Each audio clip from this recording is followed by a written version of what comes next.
Hi hello నమస్తే welcome to Varma class room. మరి Varma class room లో ఈ రోజు మనం 7th క్లాస్ సంబంధించి థర్డ్ లెసన్ అయినటువంటి పటాల ద్వారా అభ్యసనం అనేటువంటి లెసన్ ని ఎక్స్ప్లెయిన్ చేసుకోబోతున్నాం. మరి లేట్ ఎందుకు, స్టార్ట్ చేద్దాం.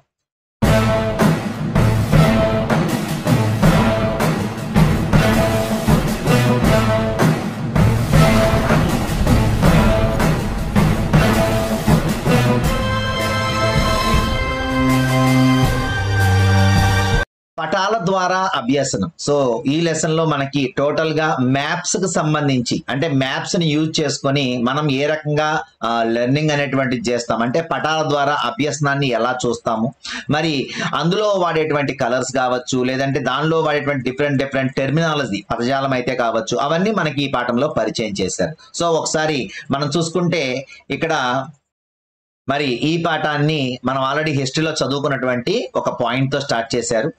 పశ్చిమం వైపుగా ప్రయాణించి భారతదేశానికి చేరాలనుకున్నటువంటి కొలంబస్ అమెరికాకు చేరుకున్నాడు అని చెప్పారు. చూడండి, ఇక్కడ యాక్చువల్ గా పోర్చుగీస్ నావికుడైనటువంటి కొలంబస్ అతని టార్గెట్ ఏంటి? అతను భారతదేశానికి రావాలి. కానీ అతను ఎటు వెళ్ళాడు? పశ్చిమంగా ప్రయాణించి కరేబియన్ దీవులకు వెళ్ళాడు. 1492లో కొలంబస్ కరేబియన్ దీవులను కనుగొన్నాడు. అంటే వెస్టిండీస్ దీవులు, అంటే ఈ రోజు మనం వాటిని ఎలా పిలుచుకుంటున్నాము అంటే వెస్టిండీస్ అని పిలుచుకుంటున్నాం. సో ఈ దీవుల్ని అతను కనిపెట్టడం జరిగింది. సో అక్కడి నుంచి పోని మళ్ళీ మన భారతదేశం వచ్చాడా? రాలేదు. అక్టోబర్ 12వ తారీఖు 1492లో అతను మళ్ళీ పశ్చిమంగానే ప్రయాణించి అమెరికాను కూడా కనుగొన్నాడు. అంటే అతని ప్రయాణంలో టార్గెట్ ఏమో భారతదేశం, కానీ 2 కొత్త దేశాలను కనుగొన్నాడు. అవునా? అంటే పటాలలో మనకి, అంటే పటం యొక్క ఆవశ్యకత ఏంటి అంటే దిక్కులను చూపించటం. ఆ దిక్కులలో ఏ భూభాగం ఎక్కడుందో తెలిస్తే మనం ఖచ్చితంగా దాన్ని ఆ టార్గెట్ రీచ్ అవ్వగలం. అది తెలియకపోవడం వల్లనే ఇలా జరిగింది అని చెప్పడానికి ఉదాహరణగా మనకి ఉదాహరణ ఇచ్చారు. మరి వాస్కో డి గామా ఏం చేశాడు? అదే పోర్చుగీస్ నుంచి ఆల్రెడీ తెలిసిపోయింది, పశ్చిమంగా వెళ్తే మనకి ఏమొస్తుంది? కరేబియన్ దీవులు వస్తుంది, అలాగే ఆ తర్వాత అమెరికా వస్తుంది, కాబట్టి అటు పక్కకి మనం వెళ్ళకూడదు అనుకొని అతను ఆఫ్రికాను చుట్టుకుంటూ వచ్చి ఇక్కడ గుడ్ హోప్ అగ్రం మీదుగా అతను క్యాలికట్ చేరుకున్నాడు. అవునా?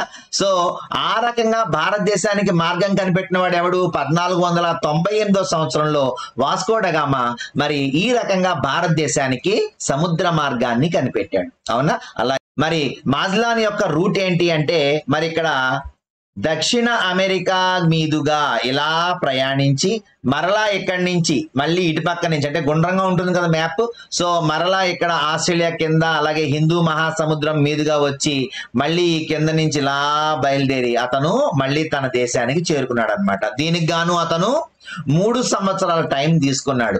ఈ 3 సంవత్సరాల టైంలో అతను ప్రపంచం మొత్తాన్ని చుట్టి వచ్చాడు. కాబట్టే ఇక్కడ ప్రపంచాన్ని సముద్ర మార్గం ద్వారా చుట్టిన వ్యక్తి ఎవరు అని అడుగుతారు. ఎవరండి? ప్రపంచాన్ని సముద్ర మార్గం ద్వారా చుట్టి వచ్చిన వ్యక్తి ఫెర్డినాండ్ మాజెల్లాన్. సో ఇతను మరి ప్రపంచాన్ని చుట్టి వచ్చిన వ్యక్తిగా గుర్తింపు పొందాడు. ఓకేనా? సో నెక్స్ట్ చూసుకుంటే కార్టోగ్రఫీ అంటే ఏంటి? పటాల యొక్క అధ్యయనాన్ని, లేదా పటాలను తయారు చేసే వాళ్ళని ఏమంటారు అంటే కార్టోగ్రాఫర్లు అని పిలుస్తారు. పటాలను తయారు చేసే వాళ్ళనేమో కార్టోగ్రాఫర్లు అంటారు. పటాలను అధ్యయనం చేసే శాస్త్రాన్ని కార్టోగ్రఫీ అని పిలుస్తారు. సో ఇక్కడ మనం చూసుకుంటే మరి మొట్టమొదటిగా సుమేరియన్లు, బాబిలోనియన్లు మట్టి పలకల మీద, గుర్తుపెట్టుకోండి, మట్టి పలకల మీద వీళ్ళు పటాలు తయారు చేశారు. ఎవరండి మట్టి పలకల మీద పటాలు తయారు చేసిన వ్యక్తులు ఎవరు అంటే సుమేరియన్లు, అలాగే బాబిలోనియన్లు. వీళ్ళిద్దరూ కూడా మట్టి పలకల మీద మరి పటాలు తయారు చేశారు. అంటే ఒక ఊహా చిత్రం అన్నమాట. మనం ఉన్నటువంటి ప్లేస్ ఏంటి, మరి ఈ ప్లేస్ కి ఉత్తరంగా ఏముంటది, దక్షిణంగా ఏముంటది, మన ఊరు మొత్తాన్ని ఒక పలక మీద, అంటే వాళ్ళ ఊరు మొత్తాన్ని కూడా ఒక పలక మీద వాళ్ళు చిత్రించుకునేవారు. సో ఆ రకంగా మొట్టమొదటిసారిగా మరి మట్టి పలకలను పటాలుగా ఉపయోగించిన వారు ఎవరు అంటే సుమేరియన్లు అండ్ బాబిలోనియన్లు. వీళ్ళిద్దరూ కూడా ఉపయోగించుకోవడం జరిగింది. అలాగే చూసుకుంటే గ్రీకు పటాల యొక్క తయారీదారులైనటువంటి ఎనాక్సిమాండర్, హెకేటియస్ అండ్ హెరడోటస్. ఈ 3 పేర్లు చాలా బాగా గుర్తుపెట్టుకోండి. ఎనాక్సిమాండర్, హెకేటియస్ అండ్ హెరడోటస్, ఈ ముగ్గురు కూడా మరి పటాల తయారీలో ఎక్కువ కృషి చేసిన వాళ్ళు కాబట్టి ఈ 3 పేర్లు ఇవ్వడం జరిగింది. ఇక్కడ వీళ్ళు పటాలని రూపొందించినప్పుడు తీసుకున్న జాగ్రత్తలు ఏంటనేది చూసుకుంటే వీళ్ళు పటాన్ని పశ్చిమం వైపు నుంచి తూర్పు వైపు, అంటే తూర్పు పడమరలు మాత్రమే ఆ యొక్క పటంలో ఉండేటట్టు తీసుకున్నారు. అంటే ఉత్తరం దక్షిణం తీసుకోకుండా, అంటే అడ్డంగా వచ్చేటట్టుగా, అంటే తూర్పు పడమరలు ఎప్పుడు ఇలా ఉండాలి అనేటట్టుగా వాళ్ళు విషయాన్ని మరి దాంట్లో ముద్రించడం జరిగింది. ఆ రకంగా పటాలలో తూర్పు పడమరలు కనిపించేటట్టుగా మనకి పటాలు తయారు చేయడం జరిగిందని చెప్తున్నారు. అలాగే అక్షాంశ రేఖాంశ భావనలను గ్రీకులు పటాల తయారీకి అన్వయించారు. మొట్టమొదటిసారిగా ఎవరు అక్షాంశ రేఖాంశ భావనలను పటాల తయారీలో ఉపయోగించారు అంటే గ్రీకులే ఉపయోగించారు. సో ఇక్కడ మనకి ముగ్గురు పేర్లు ఇచ్చారు, ఎనాక్సిమాండర్, అలాగే హెకేటియస్, అలాగే హెరడోటస్. ఈ ముగ్గురు పేర్లు ఇచ్చినప్పటికీ ఇక్కడ మనకి ఏం చెప్పారు అంటే ఈ ముగ్గురు యొక్క కృషి ఫలితంగా పటాలు రూపుదాల్చుకున్నాయని చెప్పారు. అయితే గ్రీకులు ఏ రకంగా పటాలను అభివృద్ధి చేశారు అంటే గ్రీకులు వారి యొక్క పటాలలో పడమర తూర్పులను మరి చూపించడం జరిగింది. అలాగే అక్షాంశ రేఖాంశ భావనలతో ఉండాలి పటాలు అనేటువంటి దాన్ని వాళ్ళు ఉపయోగించారనేది చెప్పారు. అలాగే మరి మొట్టమొదటిసారిగా మనకి ఇక్కడ వచ్చినటువంటి మూడు పేర్లు మనం గుర్తుపెట్టుకుంటే ఫాదర్ ఆఫ్ హిస్టరీ అని ఎవరిని చెప్తారు అంటే హిస్టరీ పితామహుడు లేక చరిత్ర పితామహుడుగా హెరడోటస్ ని చెప్పుకుంటారు. ఓకేనా, ఇక్కడ మనకు మూడు పేర్లు ఇచ్చారు కాబట్టి ఆ మూడు పేర్లు మీరు గుర్తుపెట్టుకోండి.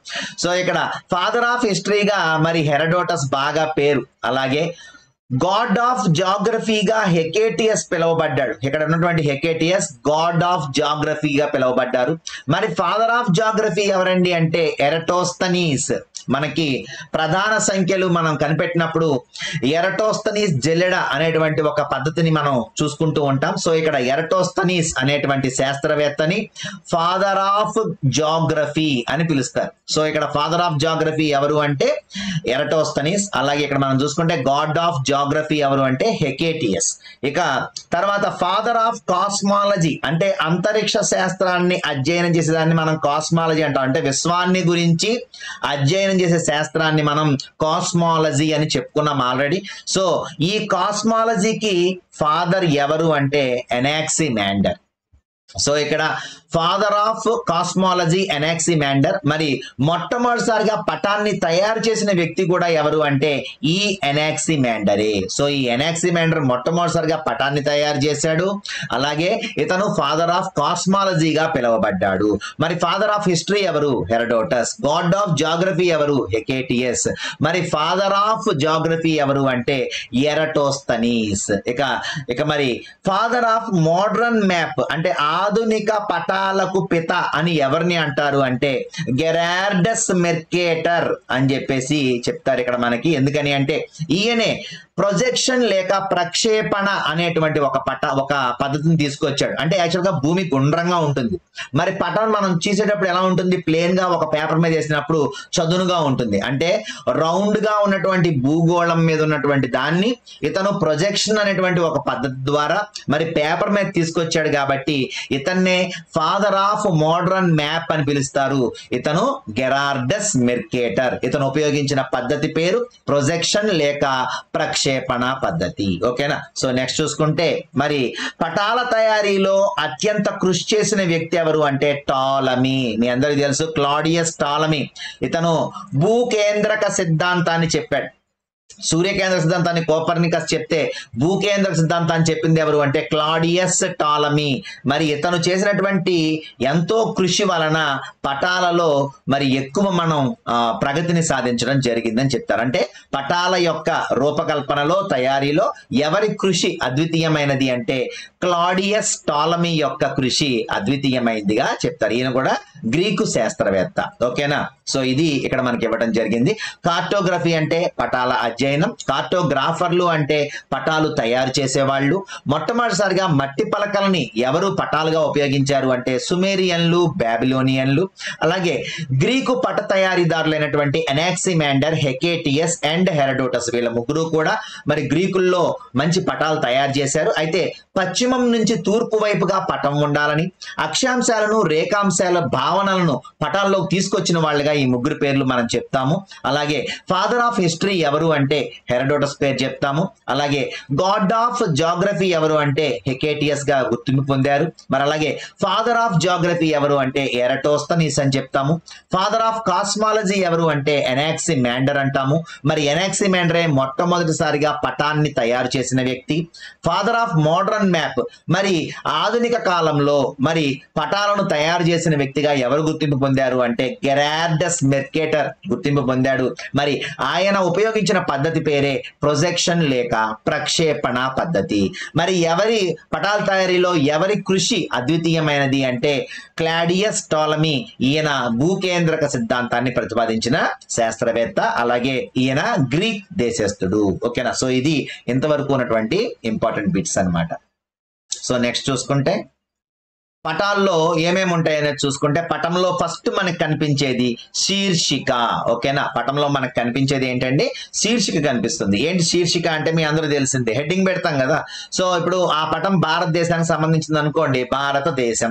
లేదంటే భారతదేశం రాజధానులు చూపిస్తుంది అనుకోండి, భారతదేశం వాటి రాజధానులు. లేదంటే రాష్ట్రాలు రాజధానులు, అలాగనమాట. అంటే మనకి ఏ పటం యొక్క శీర్షిక ఏమైతుందో అది ఖచ్చితంగా ప్రతి పటానికి పైన పెట్టాలి. సో అందుకనే ఇక్కడ ఏం చెప్తున్నారంటే పటంలో పై భాగంలో అమరి ఉండేది ఏది? పటంలో పై భాగంలో అమరి ఉండేది ఏది? శీర్షిక లేదా హెడ్డింగ్ అంటాం కదా, అదనమాట. సో నెక్స్ట్ చూసుకుంటే దిక్కులు. దిక్కులు అంటే మీ అందరికీ తెలుసు డైరెక్షన్స్. సో ఈ డైరెక్షన్స్ ఏంటి? ఎప్పుడు పటాలు తయారు చేసినా కూడా పై భాగంలో ఏముంటుంది అంటే ఉత్తరం ఉంటుంది, అలాగే కింద భాగంలో దక్షిణం ఉంటుంది. మరి చెప్పుకున్నాం ఆల్రెడీ, ఎప్పుడు కూడా పటాలు ఎక్కడి నుంచి తయారవుతాయి? పడమర నుంచి తూర్పుకి మన పటాలు అనేవి ఎప్పుడు కూడా. అందుకే గ్రీకులు తయారు చేసిన ఈ విధానాన్ని ప్రజెంట్ మనం కూడా అవలంబిస్తున్నాం. కాబట్టి పటాలు ఎప్పుడు కూడా పడమర నుంచి తూర్పుకి లేక పశ్చిమం నుంచి తూర్పుకి మరి పటాలు అనేటివి మనకు డిస్ప్లే అవుతాయి అన్నమాట. ఓకేనా, తర్వాత చూసుకుంటే స్కేల్. ఏంటి స్కేల్ అంటే? భూ ఉపరితలంపై ఉన్న వాస్తవ దూరాన్ని పటంలో సవరించి చూపడాన్నే స్కేల్ తెలియజేస్తుంది. అంటే ఏంటి? యాక్చువల్ గా కొన్ని వందల వేల కిలోమీటర్లు ఉన్న దాన్ని మరి ఒక చిన్న పటంలో, అంటే మనం ఒక 30-40 సెంటీమీటర్లు ఉన్నటువంటి ఒక పటంలో, మరి స్కేల్ అంటే ఏంటి? భూ ఉపరితలంపై వాస్తవ దూరాన్ని పటంలో సవరించి చూపడాన్ని స్కేల్ తెలియజేస్తుంది అన్నాడు. అంటే ఏంటి? యాక్చువల్ గా 3000-4000 కిలోమీటర్లు ఉన్న దాన్ని మనం ఒక 150 సెంటీమీటర్లలోనో 100 సెంటీమీటర్లలోనో కుదించి మనం చూపిస్తాం, అంతే కదా.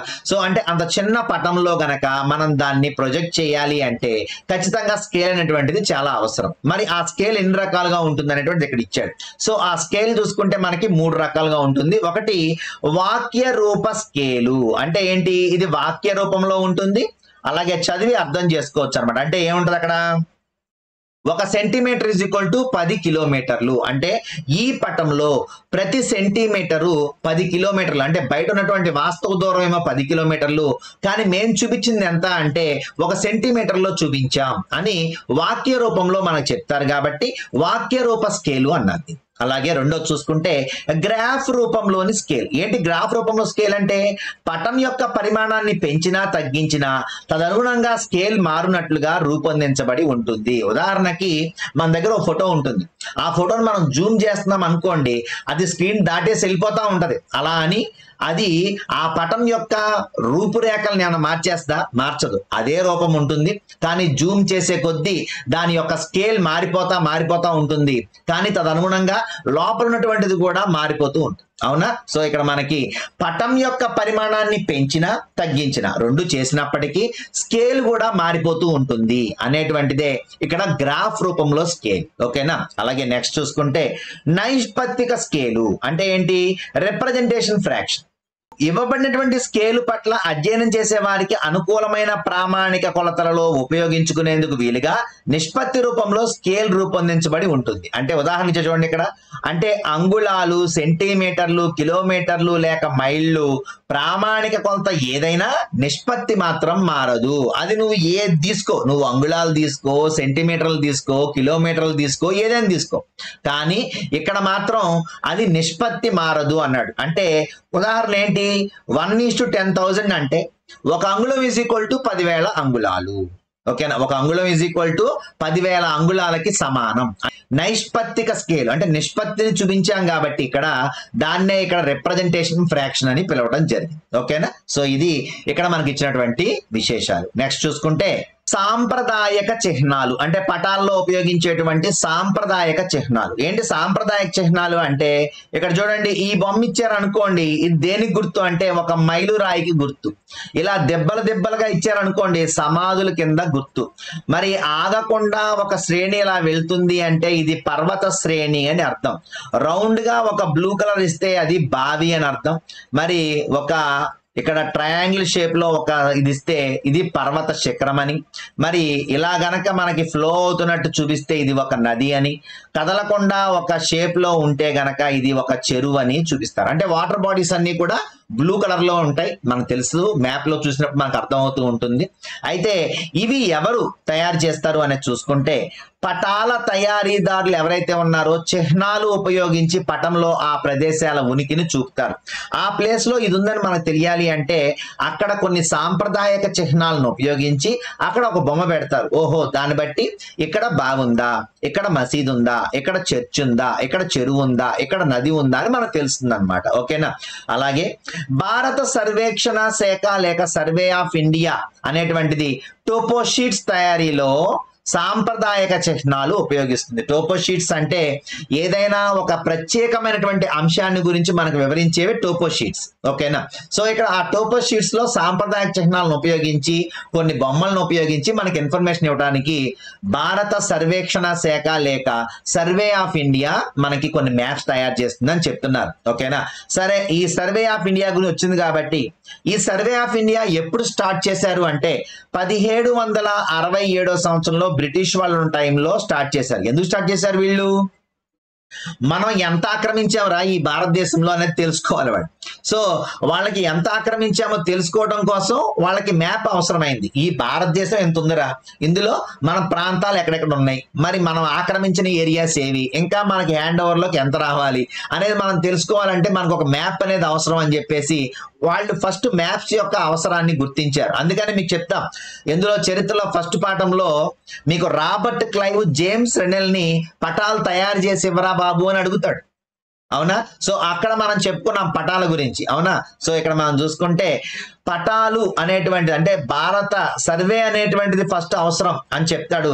మరి ఈ సర్వే అనేటువంటిది మొట్టమొదటిసారిగా ఎప్పుడు స్టార్ట్ చేశారు అంటే సర్వే ఆఫ్ ఇండియా 1767లో బ్రిటిష్ టైంలో స్టార్ట్ అయ్యింది.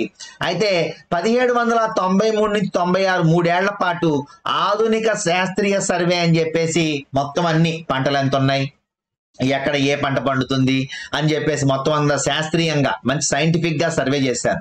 కానీ ఇంకా భారతదేశం మీద వాళ్ళకి పూర్తి గ్రిప్ రాలా.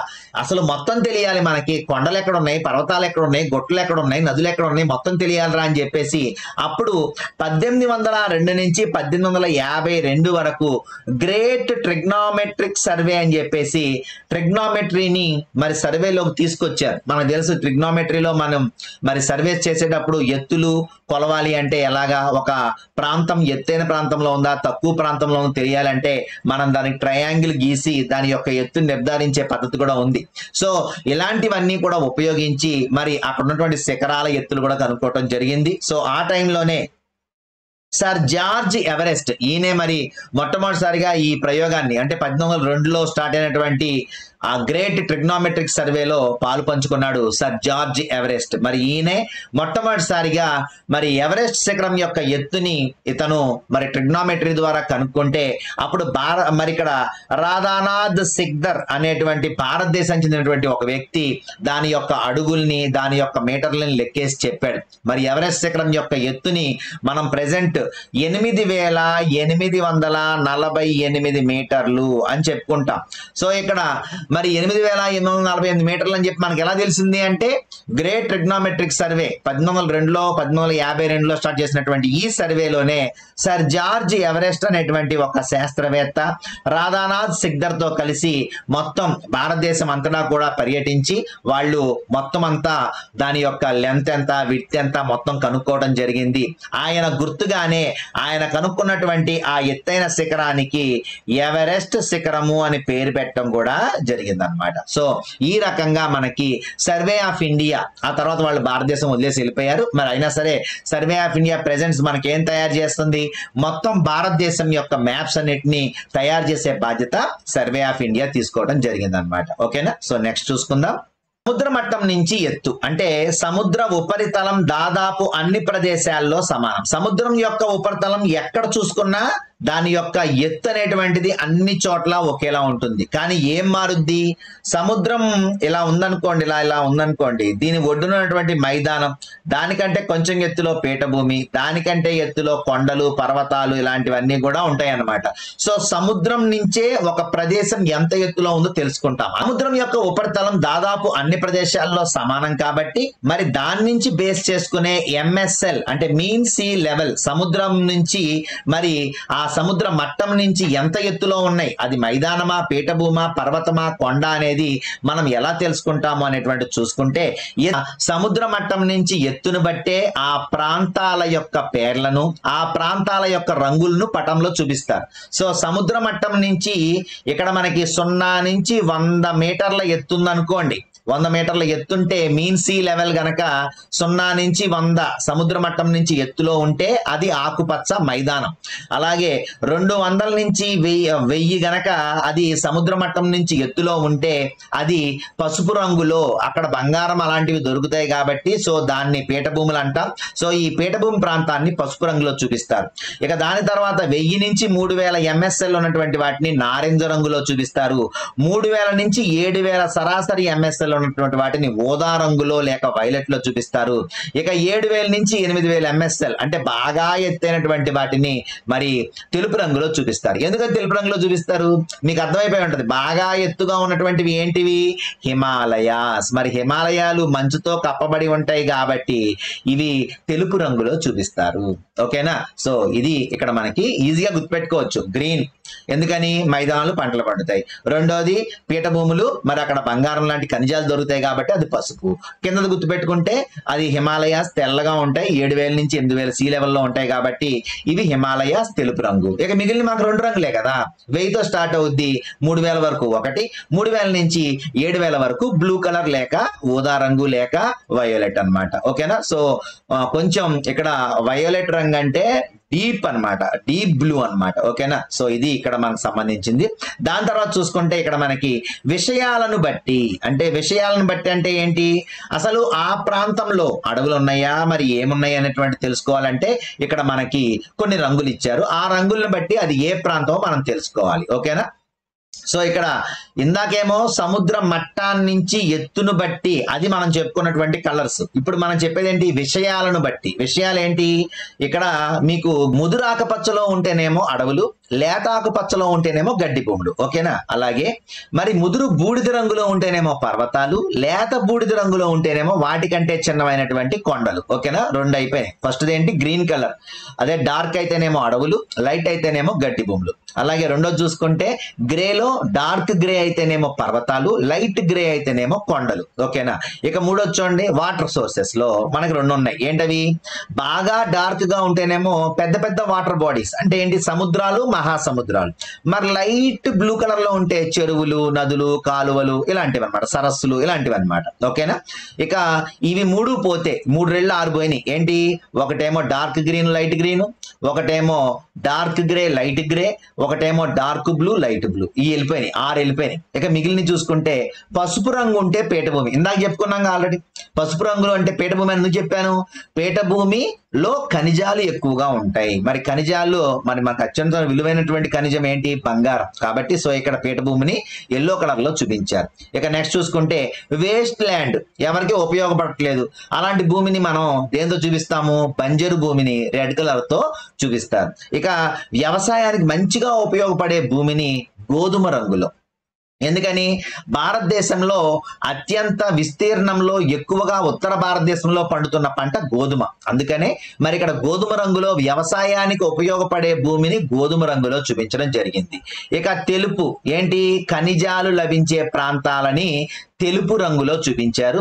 అలాగే నలుపుని సరిహద్దులకు వాడతారు. అది రాష్ట్ర సరిహద్దు కావచ్చు, దేశ సరిహద్దు కావచ్చు, జిల్లా సరిహద్దులు కావచ్చు. ఇక బ్లాక్ ఎక్కడైనా సరే బార్డర్స్ ని మరి చూపించడానికి మ్యాప్స్ లో మనకి వాడుతున్నారు. ఓకేనా, గుర్తుపెట్టుకోండి. డార్క్ గ్రీన్ అయితే అడవులు, లైట్ గ్రీన్ అయితే గడ్డి భూములు. అలాగే మరి ముదురు బూడిద రంగు అయితే పర్వతాలు, లైట్ బూడిద రంగు అయితే కొండలు. అలాగే మరి డార్క్ నీలం కలరు లేక బ్లూ కలర్ అయితేనేమో సముద్రాలు, మహాసముద్రాలు. లైట్ బ్లూ కలర్ అయితే చెరువులు, నదులు, కాలువలు. రెడ్ కలర్ ఉంటే బంజరు భూములు, వేస్ట్ ల్యాండ్. అలాగే మరి గోధుమ రంగు ఉంటే వ్యవసాయానికి పనికొచ్చే భూమి. అలాగే తెలుపు అనేటువంటిది ఖనిజాలు లభించే ప్రాంతాలు. నలుపు అనేటువంటిది సరిహద్దులకు ఉపయోగిస్తున్నాం. ఇక పసుపు అనేటువంటిది పీట భూములు. ఓకేనా, సో ఇది ఇక్కడ మీకు కలర్స్ కి సంబంధించి. అలాగే నమూనా చిత్రాలు లేక ప్యాటర్న్స్ అంటే చూడండి, ఇక్కడ మీకు ప్యాటర్న్స్ చూస్తే ఇదేమో అడ్డు గీతలు, ఇది నిలువు గీతలు, కొంచెం డార్క్, కొన్ని చుక్కలు, కొన్ని గళ్ళు. ఇలా మనకి డిఫరెంట్ గా ఎందుకు ఇచ్చారు అంటే ఒక భారతదేశమే ఎక్కువ శీతోష్ణస్థితులు కలిగి ఉన్నటువంటి ప్రాంతం. అంటే ఏంటి, ఎక్కడా కూడా ఈ మూల ఉన్నటువంటి శీతోష్ణ స్థితి మళ్ళీ పైకి వెళ్తే కనిపించదు, అలాగే పైన ఉన్నటువంటి శీతోష్ణ స్థితి కిందకు వస్తే కనిపించదు. అంటే శీతోష్ణ స్థితి అనేటువంటిది భారతదేశంలో ఒక్కొక్క దగ్గర ఒక్కొక్క రకంగా ఉంటుంది. కాబట్టి అక్కడ ఉన్న భూములు కూడా అనేక రకాలుగా ఉండటం జరుగుతుంది. కాబట్టి ఏం చేశారు, నమూనా చిత్రాలు అంటే ఏంటి అంటే వివిధ రకాల సమాచారాన్ని పటంలో చూపించడానికి పటాల తయారీలో వీటిని ప్రత్యేక అంశాలుగా పరిగణిస్తారు. అంటే ఏంటి, గణాంక వివరాలు ఏమైతే ఉన్నాయో వాటిని పరిమాణాత్మకంగా కానీ గుణాత్మకమైనటువంటి విశ్లేషణగా చేయాలనుకోండి. జనసాంద్రత కావచ్చు, జనాభా విస్తరణ కావచ్చు, నేలలు కావచ్చు, అడవులు కావచ్చు, వీటిని ఒక పటంలో చూపించాలి అంటే అప్పుడు మనం ఈ యొక్క నమూనా చిత్రాలు లేక ప్యాటర్న్స్ ని వాడతాం. సో ఈ ప్యాటర్న్ అంటే ఏంటి అంటే ఒక దాన్ని అంటే డిఫరెంట్ అక్కడ ఉన్నటువంటి ఐటమ్స్ ని మనం ఒకే పటంలో చూపించడానికి వీలుగా మనం వాడేటువంటివే ప్యాటర్న్స్. సో ప్యాటర్న్స్ అంటే ఏంటి అంటే నమూనా చిత్రాలు. ఓకేనా, సో ఇక్కడ చూడండి ఒకసారి ఈ నమూనా చిత్రాలు ఏ రకంగా ఉపయోగపడతాయని తర్వాత బొమ్మలో ఇచ్చాడు, నేను మీకు చూపిస్తాను. సో నెక్స్ట్ చూసుకుంటే లెజెండ్ అంటే ఏంటి. ఓకేనా, ఇప్పుడు మీకు ప్యాటర్న్స్ అయింది, లెజెండ్ అంటే ఏంటి. లెజెండ్ అంటే ఇక్కడ మనకి చదవడానికి లేదా అర్థం చేసుకోవడానికి ఉపకరించే అంశాలు లేదా చిహ్నాలను కలిగి ఉండే పట్టిక. అంటే ఈ పట్టిక ఒక దగ్గర ఒక మూలను పెడతారు, పటంలో ఒక మూలకు ఉంటుంది అనమాట. ఏంటి దీని అర్థం, ఇక్కడ ఈ గీతలు ఉన్నాయన్నీ కూడా రాష్ట్ర సరిహద్దు, ఇలా కొంచెం టిక్ గా ఉన్నటువంటివన్నీ కూడా జిల్లా సరిహద్దులు, అలాగే ఇలా డబల్ ఉంటే అది రైల్వే ట్రాక్, అలాగే ఎల్లో కలర్ లో ఉంటే బంగారు నడవ, అలాగే ఇక్కడ పింక్ రంగులో ఉంటే ఉత్తర దక్షిణ నడవ, అలాగే ఇక్కడ 7 అని ఉంది అంటే ఏంటి, నేషనల్ హైవే 7 అంటే ఇది జాతీయ రహదారి. అలాగే బ్లాక్ కలర్ లో ఒక లైన్ ఉంటే తీర ప్రాంత మార్గము, ఇలా స్టార్ చూపిస్తే రాష్ట్రం యొక్క ప్రధాన కేంద్రము, అలాగే జిల్లా యొక్క ప్రధాన కేంద్రాలని రెడ్ తో, ఇతర ప్రదేశాలు ఇంపార్టెంట్ ప్రదేశాలు ఉంటే వాటిని చుక్కతో నమోదు చేస్తారు. అంటే మనం చూసుకున్నప్పుడు అక్కడ స్టార్ ఉందనుకో, ఓహో ఇది ఈ రాష్ట్రం యొక్క ప్రధాన కేంద్రమా అని మనకు తెలుస్తుంది అనమాట. సో ఆ గుర్తులను ఆధారం చేసుకుని మనం చదువుకుంటాం. సో పటాన్ చదివేటప్పుడు మనకి లెజెండ్ అనేటువంటిది చాలా అవసరం. ఒకవేళ మిమ్మల్ని అడుగుతారు ఏమని అంటే చదవడానికి లేదా అర్థం చేసుకోవడానికి ఉపకరించే అంశాలు లేదా చిహ్నాలను కలిగి ఉండే పట్టికను ఏమంటారు, లెజెండ్ అంటారు. ఓకేనా, సో నెక్స్ట్ చూసుకుంటే అక్షాంశాలు, రేఖాంశాలు. ఇది మీకు తెలుసు. అక్షాంశాలు, రేఖాంశాలు దేనికి ఉపయోగపడతాయమ్మా, ఉనికిని గుర్తించడానికి, ఒక ప్రాంతం ఎక్కడ ఉంది, ఏ ప్లేస్ లో ఉందనేటువంటి ఉనికిని గుర్తించడానికి, అలాగే అక్కడ శీతోష్ణ స్థితి ఎలా ఉంది, మరి స్థానిక కాలం ఎలా ఉంటుంది అనేది అంచనా వేయొచ్చు. ఎందుకని, మనం గ్రీనిచ్ రేఖాంశం మీద ఉన్నామా, గ్రీనిచ్ రేఖాంశం కంటే ముందున్నామా, వెనుకున్నామా, ఎన్ని అడుగుల దూరంలో ఉన్నాం, ఎన్ని గ్రిడ్ల తేడాతో ఉన్నాం, ఇవన్నీ కూడా మనం అక్కడ దాని యొక్క శీతోష్ణ స్థితిని అంచనా వేయడానికి.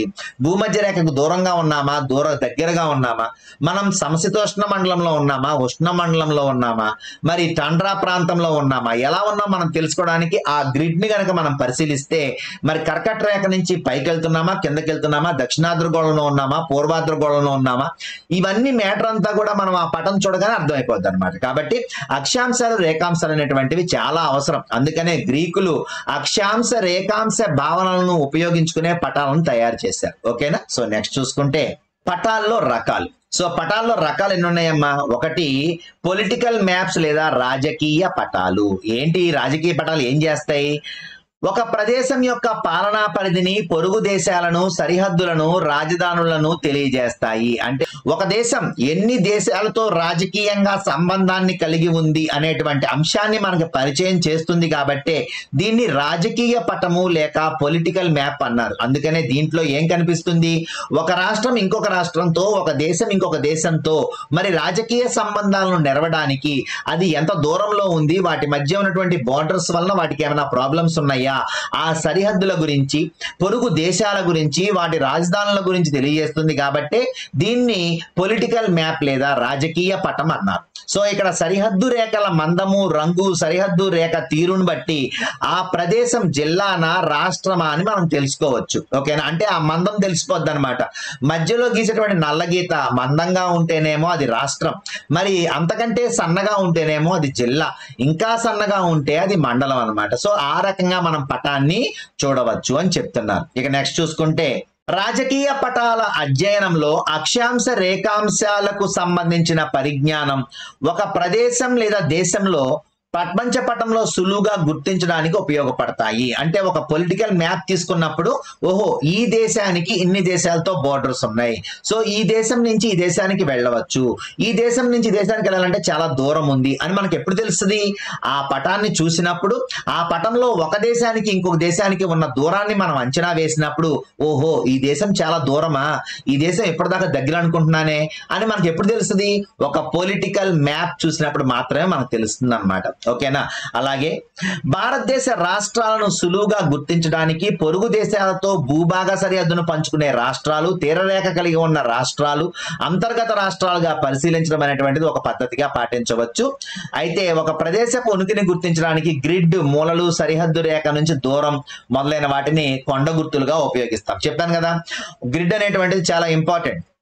మరి చతుష్కోణ ఆకారంలో ఉండేటువంటి అంటే అక్షాంశాలు, రేఖాంశాలు గీసినప్పుడు మరి గ్రిడ్స్ అనేటువంటివి ఏర్పడుతూ ఉంటాయి. చతుష్కోణ ఆకారంలో ఉంటుంది. మరి ఈ గ్రిడ్ ద్వారా ఒక ప్లేస్ ని మనం ఐడెంటిఫై చేయొచ్చు ఈజీగా. సో మరి విమానాలు ట్రావెల్ చేసేటప్పుడు ఆ గ్రిడ్స్ ద్వారానే దాని యొక్క ప్లేస్ ని గుర్తుపడుతుంది. ఓకేనా, సో ఇక్కడ మనం చూసుకుంటే మరి ఒక చిన్న బొమ్మ ఇచ్చారు, కానీ అసలు బుర్ర తిరిగిపోయే బిట్స్ ఇచ్చారు. సో అందువల్ల నేను మొత్తం అన్ని కూడా ఇక్కడ రాయాల్సి వచ్చింది. ఒకసారి మీరు కూడా అంటే దీంట్లో ఎక్కడ ఉన్నాయి సార్ అంటే ఈ బొమ్మని జూమ్ చేస్తే గానీ అవి నాకు కనపడలా. ఓకేనా, మీరు కూడా టెక్స్ట్ బుక్ ని మీరు జూమ్ చేయలేరు కదా, కాబట్టి ఇక్కడ నేను ఆల్రెడీ జూమ్ చేసే మీకు ఇక్కడ నేను విషయాలన్నీ కూడా రాసించాను, కాబట్టి జాగ్రత్తగా చూడండి. ఓకేనా, సో ఈ పటంలో ఉన్నటువంటివి ఏమేంటివి ఒకసారి మనం చూసుకుంటే, ఈ పటంలో ఫస్ట్ బిట్ ఉత్తర దక్షిణాల మధ్య అంటే ఉత్తర దిక్కు నుంచి దక్షిణ దిక్కు అంటే ఉత్తరం అంటే ఏదండి ఇక్కడ నుంచి, దక్షిణం అంటే ఈ క్రింది వరకు ఉన్నటువంటి దూరం ఎంత అంటే 3214. ఎక్కడ ఉంది సార్ బిట్ అంటే చూడండి, ఇక్కడ 3214 కిలోమీటర్లు అని ఇచ్చేసి పడేసాడు అంతే. మరి ప్రతి ఒక్క దాన్ని జాగ్రత్తగా చదువుకొని రాసుకుంటేనే దాన్ని నోట్స్ అంటాం, అంతేగాని అక్కడ ఎర్రగా ఉన్నదాన్ని లేదంటే ఇన్వర్టెడ్ కామాస్ లో ఉన్నదాన్ని ఒక బాక్స్ లో ఉన్నదాన్ని బిట్ రాసుకోవటం కాదు. సో ఇలా మనకి ఇచ్చాడు అంటే దీంట్లో ఎన్ని బిట్లు ఉన్నాయో ఎత్తుక్కోగలగడమే మరి డిఎస్సికి ఒక అభ్యర్థి చేసే ప్రయత్నం. సో ఇవన్నీ కూడా జాగ్రత్తగా నోట్ చేసుకోండి. ఈ పటంలో సుమారు 100 బిట్ల వరకు ఉన్నాయి. ఓకేనా, సో జాగ్రత్తగా మీరు చదువుకుంటే బోల్డ్ అని బిట్స్ ఉన్నాయి, ఇవన్నీ మీరు చదువుకోండి. ఓకేనా, సో ఇక్కడ చూసుకుంటే ఉత్తర దక్షిణాల మధ్య ఉన్నటువంటి దూరం ఎంత అంటే 3214 కిలోమీటర్లు. మరి తూర్పు పడమరలకు ఉన్నటువంటి దూరం ఎంత అంటే 2933 కిలోమీటర్లు. ఇక్కడ చూడండి 2933 కిలోమీటర్లు. ఓకేనా, ఉత్తర దక్షిణాల మధ్య అంటే భారతదేశంలో ఉత్తరానికి దక్షిణానికి మధ్య ఉన్న దూరం ఎంత అంటే 3214 కిలోమీటర్లు. అలాగే తూర్పు పడమరలకు అంటే ఈ రెండింటి వైపుకి మరి చూసుకుంటే 2933 కిలోమీటర్లు. అలాగే చూసుకుంటే బోర్డర్స్ చూసుకున్నామో ఒకసారి, బోర్డర్స్ చూసుకుంటే మనకి తూర్పున ఉన్నటువంటి అరుణాచల్ ప్రదేశ్ రాష్ట్రంలో దిహాంగ్ లోయ నుంచి మరి పశ్చిమాన ఉన్న గుజరాత్ లో రాణ్ ఆఫ్ కచ్ వరకు మరి ఇదంతా కూడా భారతదేశమే. అలాగే మరి ఉత్తరాన ఉన్నటువంటి చివరి పాయింట్ కిలిక్ దావన్ పాస్ లేక ఇందిరా కాల్ నుంచి మరి క్రిందకు వస్తే మరి మీకు ఇక్కడ కనిపించడం లేదు, ఒకసారి చూడండి. అండమాన్ నికోబార్ దీవులలో ఉన్నటువంటి చివరి పాయింట్ అయినటువంటి పిగ్మోలియన్ పాయింట్ లేక ఇందిరా పాయింట్ వరకు. యాక్చువల్ గా భారతదేశం చివర అంటే ఇదంటారు, కన్యాకుమారి అగ్రము అని పిలుస్తారు. కానీ కన్యాకుమారి కంటే క్రిందకి మన భారతదేశం అండమాన్ నికోబార్ దీవులు కూడా మనలో భాగమే. కాబట్టి అండమాన్ నికోబార్ దీవుల్లో ఉన్నటువంటి చివరి పాయింట్ నే పిగ్మోలియన్ పాయింట్ లేక ఇందిరా పాయింట్ అంటారు. అంటే భారతదేశం ఎక్కడ నుంచి ఎక్కడి వరకు విస్తరించి ఉంది అంటే ఉత్తరాన ఉన్నటువంటి కిలిక్ దావన్ పాస్ లేక ఇందిరా కాల్ నుంచి దక్షిణాన ఉన్నటువంటి అండమాన్ నికోబార్ దీవుల యొక్క చివరి పాయింట్ అయినటువంటి పిగ్మోలియన్ లేక ఇందిరా పాయింట్ వరకు విస్తరించి ఉంది. ఓకేనా. ఇక తర్వాత మధ్యలో చూడండి, కర్కట రేఖ ఇచ్చారు. సో ఈ కర్కట రేఖ ఎన్ని రాష్ట్రాల మీదుగా పోతుంది?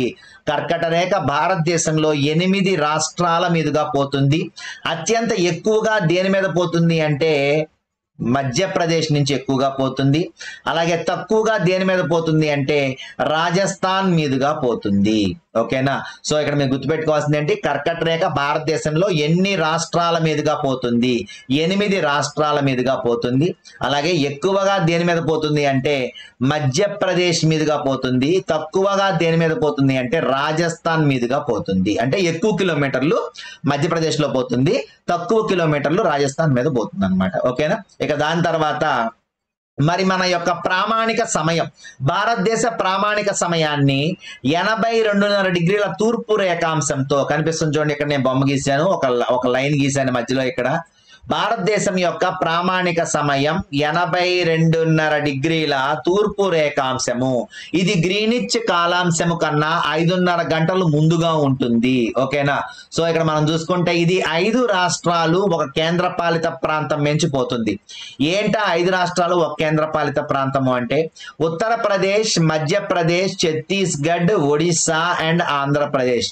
అలాగే కేంద్రపాలిత ప్రాంతాల్లో యానాం మీదుగా కూడా పోతుంది. కాబట్టి మొత్తం 5 రాష్ట్రాల మీదుగా అలాగే ఒక కేంద్రపాలిత ప్రాంతం మీదుగా 82.5 డిగ్రీల తూర్పు రేఖాంశము. మన ప్రామాణిక సమయాన్ని దేనిని తీసుకున్నాము అంటే 82.5 డిగ్రీల తూర్పు రేఖాంశాన్ని బట్టి తీసుకున్నాం.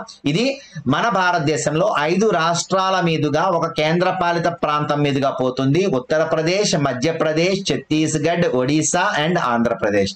ఆంధ్రప్రదేశ్ లో 82.5 డిగ్రీల తూర్పు రేఖాంశం ఏ ఊరు మీదుగా పోతుంది అంటే కాకినాడ మీదుగా పోతుంది.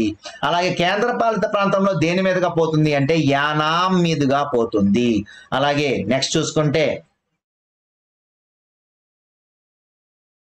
ఇక్కడ భారతదేశం యొక్క ఉనికి అంటే ఎక్కడ ఏ అక్షాంశాల మధ్య ఏ రేఖాంశాల మధ్య ఉంది అని ఇచ్చాడు. చాలా ఇంపార్టెంట్. ఇక్కడ మనకు కనిపిస్తుంది చూడండి, నెంబర్స్ ఇచ్చేసాడు సైలెంట్ గా. 37 డిగ్రీలు 6 నిమిషాలని ఇచ్చాడు చూసారు ఇక్కడ.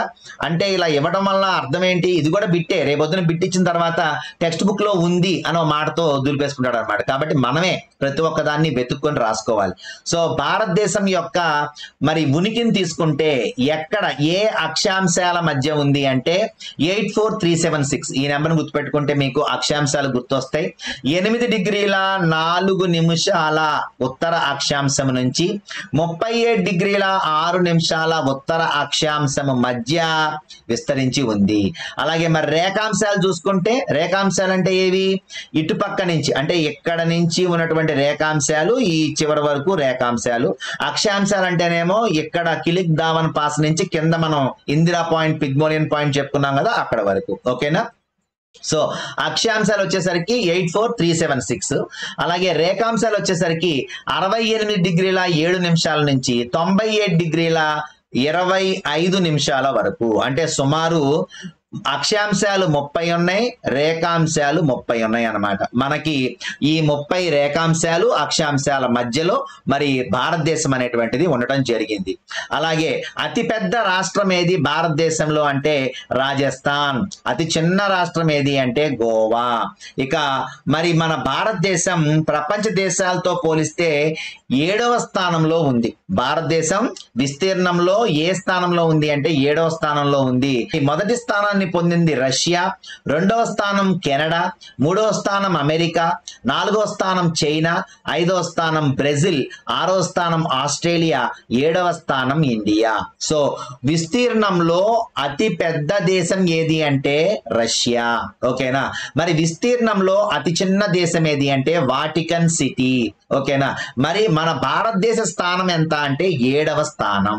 ఓకేనా. సో ఇది ఒకవేళ మిమ్మల్ని భారతదేశం ఎక్కడుంది అని అడిగితే ఆసియా ఖండానికి దక్షిణ భాగాన, గుర్తుపెట్టుకోండి, ఆసియా ఖండంలో ఉత్తరాన ఉందా దక్షిణాన ఉందా? దక్షిణాన, కిందకు ఉంటుంది. అలాగే ఉత్తరార్ధగోళంలో ఉంది. ఉత్తరార్ధగోళం అంటే పైన ఉన్నదేమో ఉత్తరార్ధగోళం, కింద ఉన్నదేమో దక్షిణార్ధగోళం, కాబట్టి ఉత్తరార్ధగోళంలో ఉంది. అలాగే ఇంకొకటి అడుగుతాడు, పూర్వార్ధగోళంలో కూడా ఉంది. అవునా?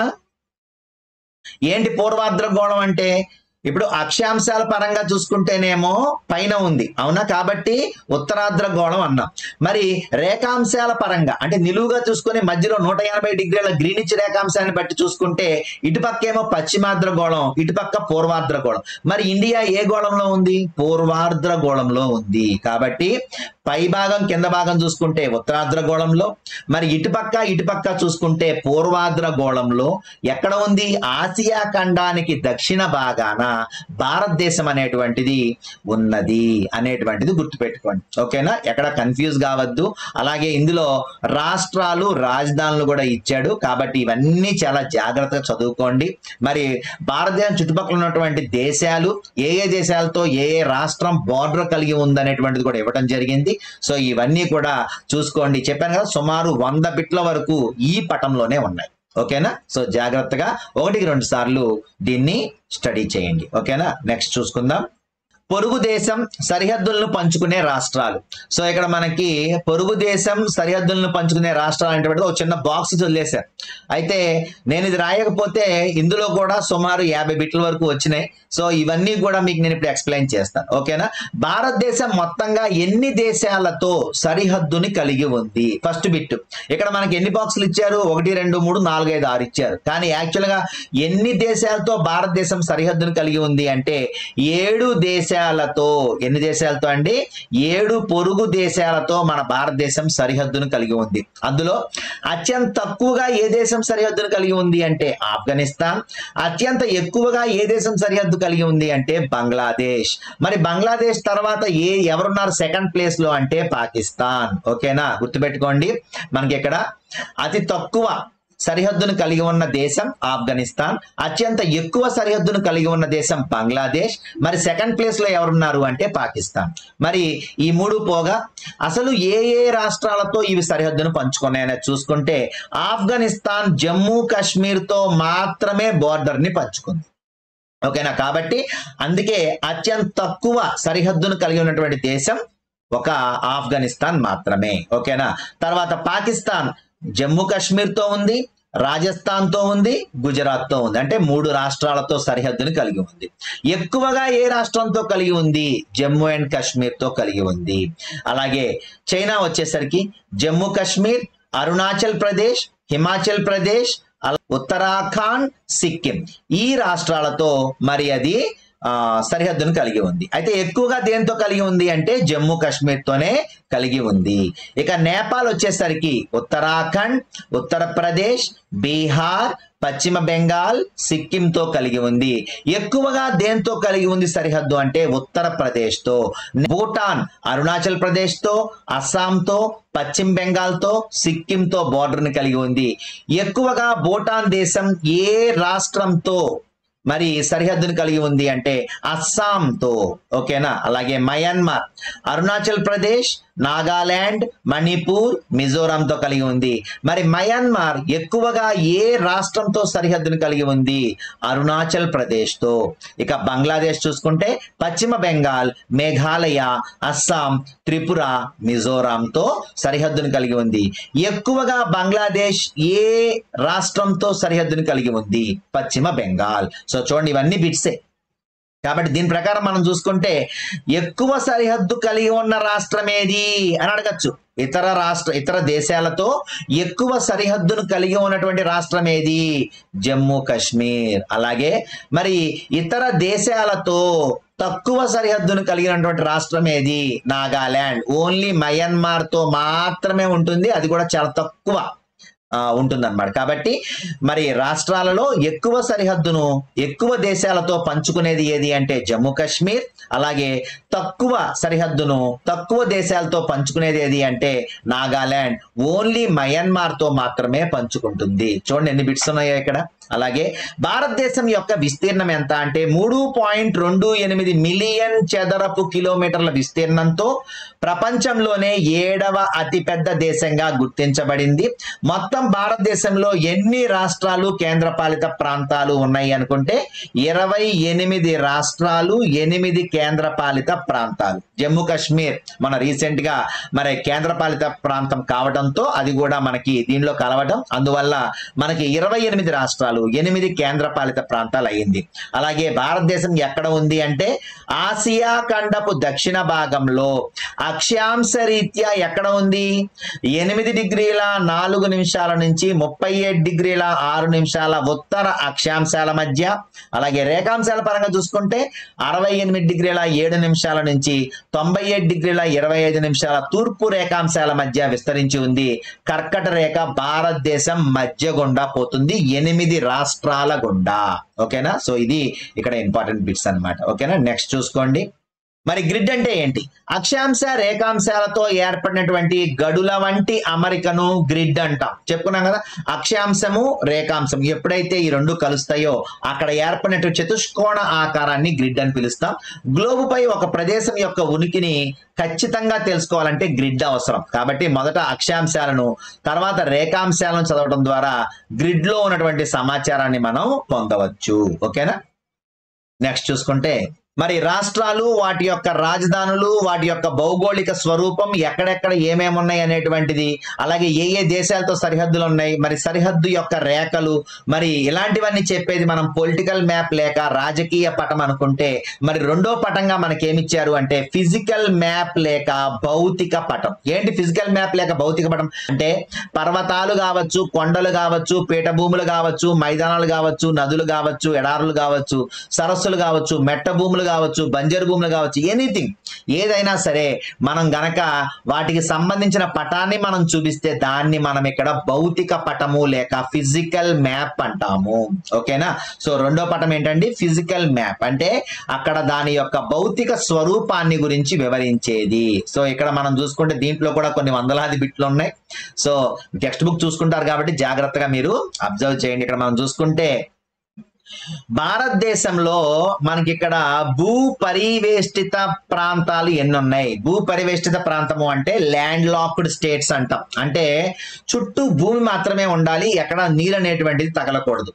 నీరు తగలనటువంటివి ఎక్కడైనా ఉన్నాయా అంటే చూడండి, మనం చుట్టూ చూసుకుంటే ఒక పక్కన తూర్పున బంగాళాఖాతం, పడమర అరేబియా సముద్రం, దక్షిణాన హిందూ మహాసముద్రంతో అతి పెద్ద వాటర్ బాడీని కలిగి ద్వీపకల్పంగా ఉన్నటువంటి భారతదేశానికి మరి ల్యాండ్ లాక్డ్ స్టేట్స్ అంటే ఏంటంటే చుట్టూ ఓన్లీ ల్యాండ్ మాత్రమే ఉండాలి, సముద్రం అనేటువంటిది, వాటర్ సోర్స్ అనేటువంటిది తగలకూడదు. అలాంటివి ఏమైనా ఉన్నాయా అంటే ఉన్నాయి. ఏమున్నాయి మరి మనం చూసుకుంటే మధ్యప్రదేశ్, ఛత్తీస్గఢ్, జార్ఖండ్, హర్యానా, తెలంగాణ ఈ 5 రాష్ట్రాలు ఏమైతే ఉన్నాయో వీటికి ల్యాండ్ లాక్డ్ స్టేట్స్ అని పేరు. అంటే భూ పరివేష్టిత రాష్ట్రాలు. అంటే ఎటు చూసినా కూడా దీనికి భూమి మాత్రమే కనిపిస్తుంది, వాటర్ అనేటువంటిది కనిపించదు. సో వీటికి మాత్రమే ఆ సోర్స్ అనేటువంటిది ఉంది. తర్వాత చూసుకుంటే మనకి ఇక్కడ ఒక బొమ్మ ఇచ్చాడు. ఈ బొమ్మలో బోల్డ్ ఇన్ఫర్మేషన్ ఉంది, వరుసగా చూసుకుంటూ వద్దాం. సో పైన చూడండి, పైన మనకి ఇక్కడ ఇచ్చినటువంటిది ఏంటి అంటే ఆరావళి శ్రేణి. అత్యంత పురాతనమైనటువంటి పర్వత శ్రేణి ఏది భారతదేశంలో అంటే ఆరావళి పర్వతాలు. గుర్తుపెట్టుకోండి, భారతదేశంలో అత్యంత పురాతన పర్వతాలు ఏవి అంటే ఈ ఆరావళి పర్వతాలు. అలా ఇక్కడ గొప్ప భారతీయ ఎడారి అని ఇచ్చారు. ఏంటి భారతదేశంలో ఉన్న గొప్ప భారతీయ ఎడారి? థార్ ఎడారి ఎక్కడ ఉంది అంటే రాజస్థాన్ లో ఉంది. సో నెక్స్ట్ చూసుకుంటే ఓకేనా, మరి మాల్వా పీఠభూమికి మరి ఇక్కడ మనం చూసుకుంటే తూర్పున మాల్వా పీఠభూమికి తూర్పున ఏ పీఠభూమి ఉంది? చోటా నాగ్పూర్ పీఠభూమి ఉంది. ఎక్కడ ఉంది ఈ పీఠభూమి అంటే జార్ఖండ్ రాష్ట్రంలో ఉంది.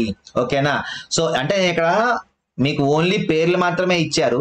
నేనేం చేస్తున్నాను అంటే వాటిని బిట్స్ గా మార్చి మీకు ప్రజెంట్ చేస్తున్నాను. అర్థమైందా? సో కాబట్టి చాలా జాగ్రత్తగా ప్రతి ఒక్కదాన్ని రాసుకునే ప్రయత్నం చేయండి.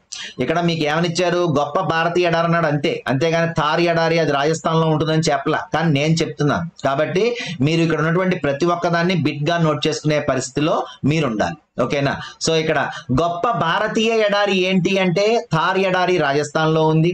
అలాగే ఆరావళి శ్రేణి ప్రపంచంలోనే అత్యంత పురాతనమైనటువంటి పర్వతాలు ఆరావళి పర్వతాలు.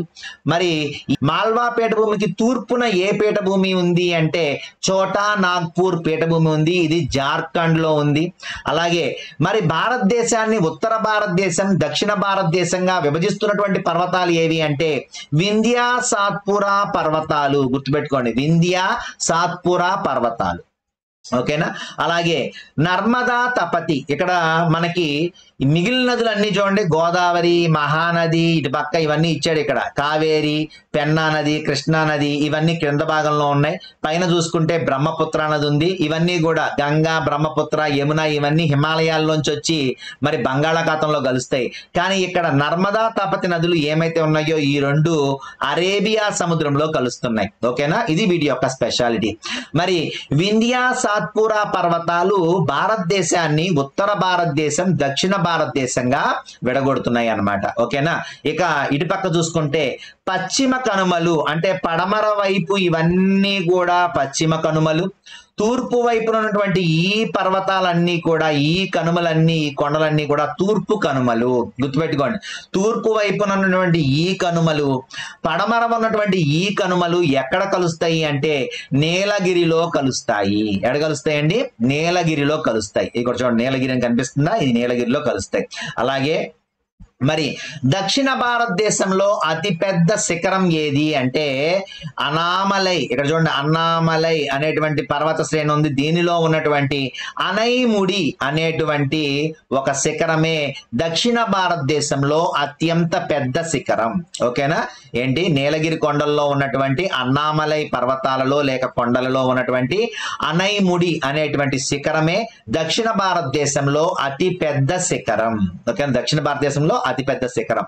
ఇక నెక్స్ట్ చూసుకుంటే ఇక్కడ మనకి గుజరాత్ లో దీన్ని ఏ తీరం అని పిలుస్తారు? గుజరాత్ లో ఉన్నటువంటి తీర ప్రాంతాన్ని ఖతియావార్ తీరము అని పిలుస్తారు. మరి డామన్ నుంచి గోవా వరకు ఉన్నటువంటి ఈ తీరాన్ని కొంకణ్ తీరము అని పిలుస్తారు. మరి దాని తర్వాత కర్ణాటకలో ఉన్నటువంటి ఈ తీరాన్ని కెనరా తీరము అని పిలుస్తారు. కేరళ తీరాన్ని మలబార్ తీరము అని పిలుస్తారు. 4 తీరాలు ఉన్నాయి ఎక్కడ? పశ్చిమం వైపున. ఒకటి గుజరాత్ తీరాన్ని ఖతియావార్ అంటాము. మరి అలాగే డామన్ నుంచి గోవా వరకు ఉన్నటువంటి ఈ తీరాన్ని కొంకణ్ తీరము అంటాము. కర్ణాటక యొక్క తీర ప్రాంతాన్ని కెనరా తీరము అంటాము. అలాగే కేరళ తీర ప్రాంతం మొత్తాన్ని మలబార్ తీర ప్రాంతము అంటాం. 4 ఖతియావార్, అలాగే కొంకణ్, కెనరా, మలబార్. అంటే 3 కాతో వస్తాయి, 1 మాతో వస్తుంది. కాబట్టి గుర్తుపెట్టుకోండి. తర్వాత నెక్స్ట్ చూసుకుంటే మరి తూర్పు వైపున కూడా ఉంటాయి కదా తీరాలు. సో తూర్పు వైపున ఉన్నటువంటి తీరాల్లో దీన్ని పశ్చిమ బెంగాల్ కు ఉన్నటువంటి తీర ప్రాంతాన్ని బెంగాల్ తీరము లేక వంగ తీరము అని పిలుస్తారు. ఓకేనా, బెంగాల్ తీరము అన్నా వంగా తీరము అన్నా ఒకటే. దాని తర్వాత ఒడిశాలో ఉన్నటువంటి తీరాన్ని ఉత్కళ్ తీరము, ఒడిశాలో ఉన్నటువంటి తీరాన్ని ఉత్కళ్ తీరము అంటాం. దాని తర్వాత ఆంధ్రప్రదేశ్ లో ఉన్నటువంటి తీరాన్ని కోస్తా తీరము అంటాము. ఇక ఈ చివర తమిళనాడులో ఉన్నటువంటి తీరాన్ని కోరమాండల్ తీరము అంటారు. సో ఇక్కడ మనకి ఇక్కడ మళ్ళీ 4 తీరాలు. బెంగాల్ వంగ తీరము, ఉత్కల్ తీరము ఒడిశాలో ఉంది, కోస్తా ఆంధ్రప్రదేశ్ లో ఉంది, కోరమండల్ తీరము తమిళనాడులో ఉండటం జరిగిందనమాట. సో ఇవే ఇక్కడ మనకి ఇంపార్టెంట్ బిట్స్. అలాగే పశ్చిమ కనుమల్ని వేరే పేరు ఏమైనా ఉందా అంటే పశ్చిమ కనుమలకే సహ్యాద్రులు అనేటువంటి పేరు కూడా ఉంది. పశ్చిమ కనుమలకి సహ్యాద్రులు అనేటువంటి వేరే పేరు కూడా ఉండటం జరిగింది. సో ఇది ఈ లెసన్ సంబంధించి అంటే ఈ పటానికి సంబంధించి ఇంపార్టెంట్ బిట్స్ ఇంకేమైనా ఉన్నాయా అంటే జాగ్రత్తగా చూసుకోండి. ఇక్కడ మధ్యలో అతిపెద్ద పీఠభూమి ఉంది. దక్షిణాన ఉన్నటువంటి అతిపెద్ద పీఠభూమి దక్కన్ పీఠభూమి. దక్షిణాన ఉన్నటువంటి అతిపెద్ద పీఠభూమి దక్కన్ పీఠభూమి. అలాగే కొంచెం పైకి వెళ్తే ఇక్కడ మీకు సింధు నది 5 పాయలుగా విడిపోయింది. కనిపిస్తుందా? సింధు నది 5 పాయలు అంటే ఇక్కడ దీన్నే ఇక్కడ ఇది ఎందులోకి వెళ్తుంది? పంజాబ్. పంజాబ్ అని ఎందుకన్నారు? ఇది పంచ్ అంటే పాంచ్ అంటే 5, ఆబ్ అంటే నది. పంజ్ ఆబ్ అనే పేరు ఎలా వచ్చింది అంటే పాంచ్ ఆబ్. పాంచ్ అంటే 5, ఆబ్ అంటే నది. 5 నదుల యొక్క కలయికతో ఉంది కాబట్టి దాన్ని పంజాబ్ అన్నారు. మరి ఈ 5 నదులు ఏంటి అంటే సింధు నది యొక్క ఉపనదులు అయినటువంటి ఏంటి? జీలం, చీనాబ్, రావి, సట్లెజ్, ఇంకో నది మిస్ అయింది ఇక్కడ, దాని పేరు బియాస్. ఓకేనండి. ఏంటా 5 నదులు అంటే జీలం, చీనాబ్, రావి, సట్లెజ్, బియాస్. ఈ 5 నదులు ఉపనదులతో సింధు నది ఏర్పడింది.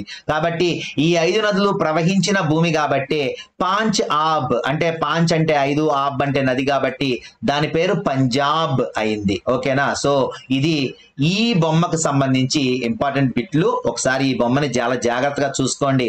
అలాగే ఇక్కడ మనం చూసుకుంటే కొల్లేరు సరస్సు, మరి అతి పెద్ద మంచినీటి సరస్సు కొల్లేరు సరస్సు. అలాగే ఇక్కడ పులికాట్ సరస్సు. ఈ పులికాట్ సరస్సు దగ్గరే మరి మనకి ఏముంది అంటే షార్ అంటే శ్రీహరికోట రేంజ్ ఉంది. ఎక్కడ అంటే మరి పులికాట్ సరస్సు దగ్గర. ఓకేనా? సో ఇవి ఇక్కడ మనకి ఇంపార్టెంట్ బిట్స్. నెక్స్ట్ చూసుకుంటే ఉత్తర భారతదేశంలో ప్రాంతాలు, తీర ప్రాంతాలు కోవలోకి వస్తాయి అంటున్నాడు. ఇక నారింజ రంగు నుంచి గోధుమ రంగు వరకు. సో ఇక్కడ మనకి ఏంటి అంటే చూడమ్మా, ఉత్తర భారతదేశంలో ప్రాంతాలు, తీర ప్రాంతాలు ఈ కోవలోకే వస్తాయి. ఇక్కడ నారింజ రంగు నుంచి గోధుమ రంగు వరకు షేడ్స్ సముద్ర మట్టం నుంచి వివిధ భూస్వరూపాలైనటువంటి కొండ ప్రాంతాలు, మెట్ట భూములు, పీఠ భూములు మొదలగు వాటి ఎత్తు తెలియజేస్తాయి. చెప్పుకున్నాం కదా ఆల్రెడీ మనం ఇందాకే వాటి యొక్క ఎత్తును బట్టి వాటికి ఏ రంగులు వచ్చారనేటువంటిది ఆ పటంలో మీకు నేను చెప్పాను. సో ఇక్కడ ఊదా రంగు పర్వత శిఖరాల ఉన్నతిని, తెలుపు రంగు మంచుతో కప్పబడి ఉన్నటువంటి హిమాలయ పర్వతాలను తెలియజేస్తుంది. అలాగే నీలి రంగు జలభాగాలను తెలియజేస్తుంది. అలాగే హిమాలయాల్లో జన్మించిన నదులు, ద్వీపకల్ప పీఠభూమిలో జన్మించిన నదులను పటంలో మనం గమనించవచ్చు.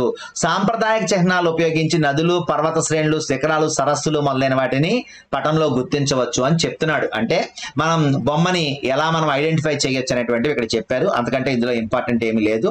సో నెక్స్ట్ చూసుకుంటే ఇక్కడ కాంటూరు రేఖలు ఏంటండి? నెక్స్ట్ బిట్ కాంటూరు రేఖలు అంటే సమాన ఎత్తులో ఉన్న ప్రదేశాలను కలుపుతూ గీసే ఊహారేఖలను కాంటూరు రేఖలు అంటారు. అంటే ఇప్పుడు మనం ఉన్నటువంటి ఈ ప్రదేశానికి ఇంకొక ప్రదేశానికి సముద్రం లెవెల్ ఒకలాగే ఉంటుంది.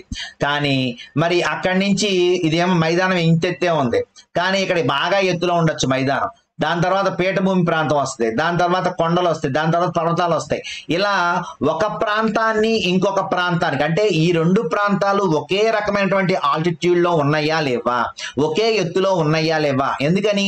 ఒక ఎత్తులో ఉంటే అక్కడ ఒకే రకమైనటువంటి శీతోష్ణ స్థితి ఉంటుందన్నమాట. కాబట్టి అలా తెలుసుకోవడం కోసం భారతదేశంలో ఒకే ఎత్తులో ఉన్న ప్రాంతాలన్నింటిలో కూడా ఒకే రకమైనటువంటి వాతావరణ ప్రభావం ఉంటుంది. కాబట్టి అక్కడ ఒకే ఎత్తులో ఉన్నటువంటి ప్రదేశాలను కలుపుతూ గీసే ఊహారేఖలనే కాంటూరు రేఖలు అంటారు. ఎందుకని?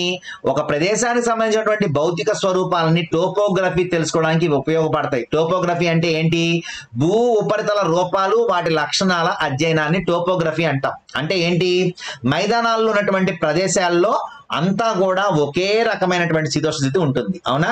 సో ఈ ప్రాంతము, ఈ ఇంకో ప్రాంతం, ఇంకొక ఏరియాలో కేరళ దగ్గర ఉన్నటువంటి ఒక ప్రాంతము, ఆంధ్రప్రదేశ్ లో ఉన్నటువంటి ఒక ప్రాంతము ఒకే ఎత్తులో ఉన్నాయి సముద్రం నుంచి.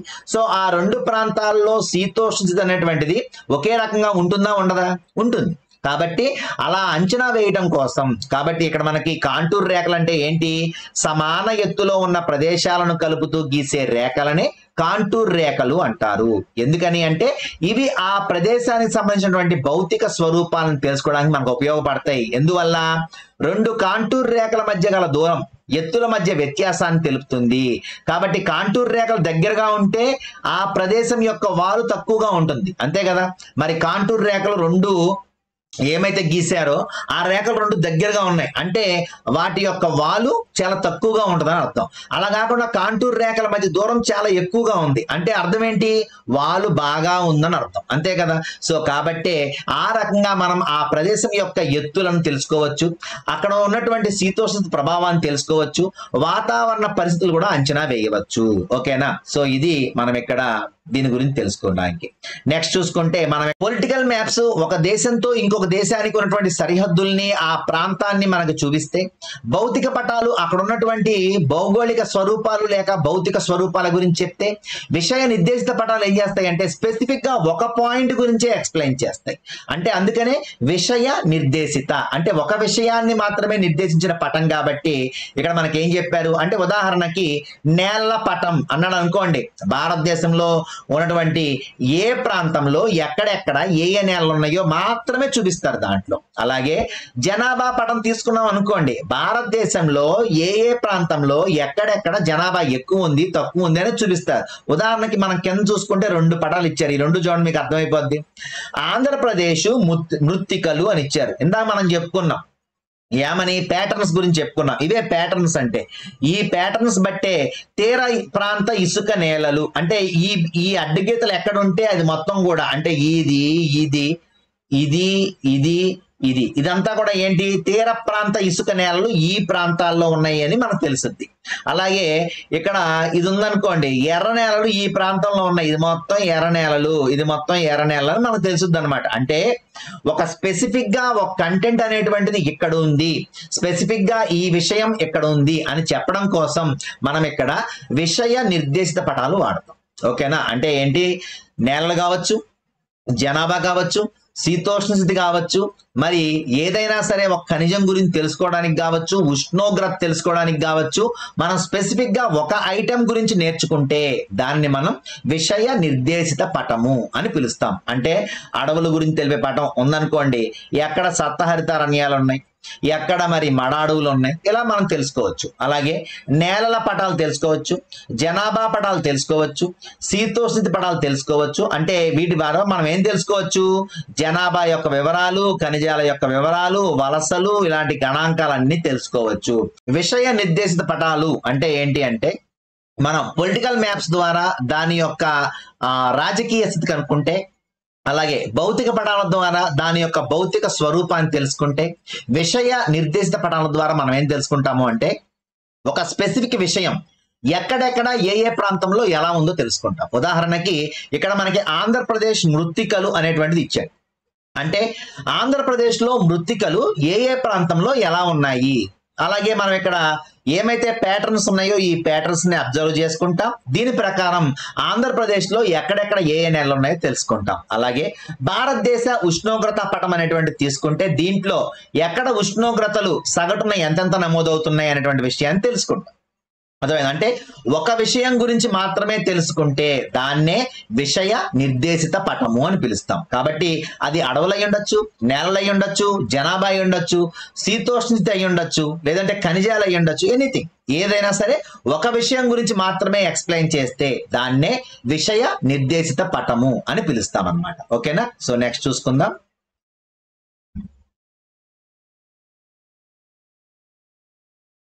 ఇక్కడ టోపోగ్రఫిక్ పటాలు అని ఇచ్చారు. ఇందాక మనకి ఒక మెన్షన్ చేశారు టోపోగ్రఫిక్ పటాలు అనేటువంటిది.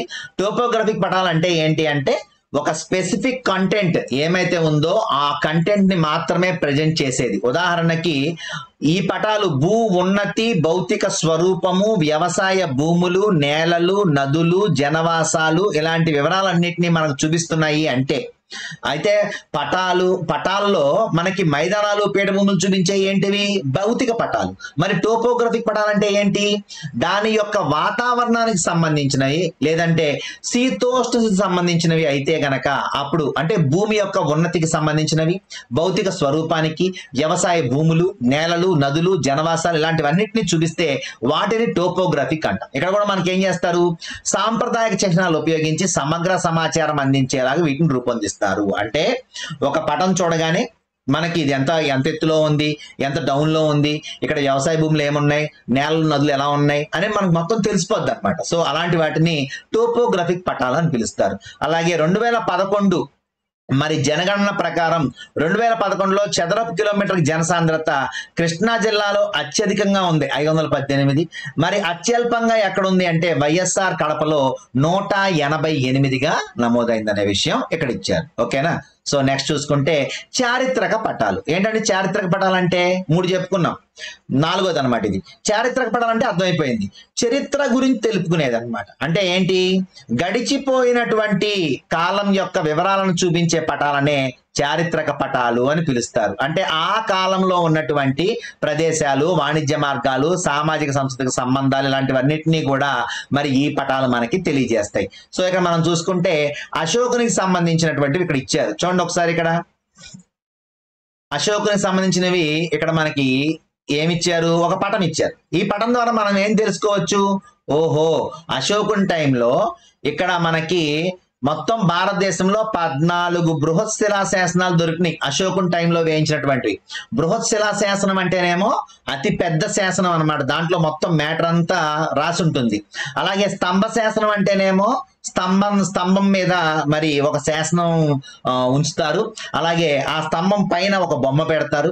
మరి ఇలాంటి స్తంభాలనే మరి స్తంభ శాసనము అని పిలుస్తాం. ఇక నెక్స్ట్ చూసుకుంటే చిన్న శిలా శాసనాలు అంటే లఘు శిలా శాసనాలన్నా చిన్న శిలా శాసనాలన్నా ఒకటే. సో ఇక్కడ మనం చూసుకుంటే మనకు అర్థమైపోద్ది అనమాట. ఓకే, బృహత్ శిలా శాసనం ఎక్కడ ఉంది, ఓహో ఎర్రగుడి శాసనం బృహత్ శిలా శాసనం, అమరావతి శాసనం స్తంభ శాసనం, ధౌలి శాసనం బృహత్ శిలా శాసనం మనకు తెలుసుద్ది అనమాట. సో అంటే ఒక విషయం గురించి మనకి తెలిపేటువంటి వాటినే చారిత్రక పటము. అంటే ఇది గడిచిపోయింది, అప్పట్లో ఎప్పుడో జరిగిపోయింది. సో ఎప్పుడో జరిగిపోయిన దాన్ని మన కంటి ముందు తీసుకురావడాన్నే చారిత్రక పటాలు అని పిలుస్తారు. ఓకేనా? ఇక ప్రక్షేపణం గురించి ఇక్కడ ఇచ్చారు, ఆల్రెడీ చెప్పేశాను కాబట్టి నేను చెప్పట్లేదు. ప్రక్షేపణం అంటే ఆల్రెడీ గోళాకారంగా ఉన్నదాన్ని మరి చదునుగా ఉన్నటువంటి ఒక పేపర్ మీద మనం ప్రొజెక్ట్ చేస్తాం కాబట్టి దీన్నే ప్రొజెక్షన్ లేక ప్రక్షేపణ పత్ అంటాం. దీన్ని కనిపెట్టింది ఎవరు అంటే డచ్ కార్టోగ్రాఫర్ అయినటువంటి గెరార్డస్ మెర్కేటర్, ఆయన దీన్ని కనిపెట్టడం జరిగింది. ఇక నెక్స్ట్ చూసుకుంటే పటాలు తయారు చేసే వాళ్ళని కార్టోగ్రాఫర్స్ అంటారు. శాసనం అంటే ఒక వ్యక్తి, అధికారంలో ఉన్న వ్యక్తి లేదా రాజకుటుంబాలు చేసేటువంటి అధికారిక ప్రకటన. టోపో షీట్స్ అంటే ఒక ప్రాంతానికి సంబంధించిన సహజ స్వరూపాలు, మానవ సంబంధిత అంశాల వివరాలతో కూడినటువంటి పటాలని మనం టోపో షీట్స్ అంటాము. ఇక ఈ పాఠంలో ఉన్నటువంటి బిట్స్ ఒకసారి చూద్దాం. చూస్తే గంగా నది హిమాలయాల్లో జన్మించింది, ఇది కరెక్టే కదా. గంగా, యమున, బ్రహ్మపుత్ర ఇవన్నీ జీవనదులు మరి హిమాలయాల్లోనే పుట్టినాయి కాబట్టి ఇది కరెక్టే. ఇక నెక్స్ట్ చూసుకుంటే భారతదేశం పూర్వాద్రగోళంలో ఈ రేఖాంశాల మధ్య విస్తరించి ఉంది. చెప్పాను మీకు నెంబర్ కూడా 6879725. సో ఇదే దీని యొక్క ఆన్సర్. నదుల ఉనికి ఆధారంగా భిన్నంగా ఉన్నదాన్ని గుర్తించండి అన్నాడు. చూడండి, కృష్ణా నది, పెన్నా నది, కావేరి నది మరి దక్షిణ భారతదేశంలో ఉంటే బ్రహ్మపుత్ర నది హిమాలయాల్లో నుంచి పుట్టి మరి బంగాళాఖాతంలో కలిసిపోతూ ఉంటుంది. సో ఇది జీవనది. ఒకప్పుడు అంటే జీవనదులన్నీ కూడా హిమాలయాల్లోనే ఉంటాయి. ఓకేనా? ఎందుకని మంచు కరుగుతూ ఉంటుంది, వాటర్ వస్తూనే ఉంటుంది అనమాట. అలాగే కేరళ రాష్ట్రం పశ్చిమ తీరంలో ఉందన్నాడు, కరెక్టే. అరుణాచల్ రాష్ట్రం పాకిస్తాన్తో సరిహద్దుని పంచుకుంటుంది అంటున్నాడు, తప్పు. అవునా? సో అందుకని ఆ సత్యము ఆ అసత్యము అనేటువంటి విషయం. సో నెక్స్ట్ చూసుకుంటే సరికాని జతను గుర్తించమన్నాడు. చెన్నై తమిళనాడు కరెక్టే, జైపూర్ రాజస్థాన్ కరెక్టే, కేరళ తిరువనంతపురం కరెక్టే, గుజరాత్ కి మరి భోపాల్ ఇచ్చాడు. భోపాల్ దేనికి? మధ్యప్రదేశ్ కి భోపాల్, కాబట్టి మరి ఇక్కడ అది తప్పు అనమాట. ఓకేనా? సో ఇది ఈ పాఠానికి సంబంధించినటువంటి ఇంపార్టెంట్ బిట్స్. మరి జాగ్రత్తగా నోట్స్ రాసుకోండి, ప్రిపేర్ అవ్వండి. మరి మరిన్ని వీడియోస్ తో మళ్ళీ మీ ముందుకు వస్తాను. టిల్ దాన్ గుడ్ బై, మీ సురేష్ కుమార్ వర్మ.